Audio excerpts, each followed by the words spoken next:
How to recall yourself in honor of kings. In this video, I'm going to show you how you can recall or respawn. First of all, open the application. So as you can see, I'm already inside the game. So how do you use recall?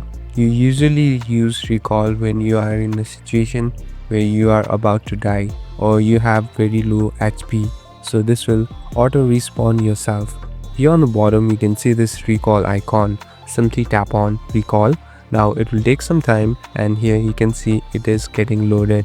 So after it is completed, you will go back to the lobby, and here as you can see, I am in the starting point. So now you can start the game again and start playing and fighting with other opponents. Thank you for watching this video. I hope this video will help you.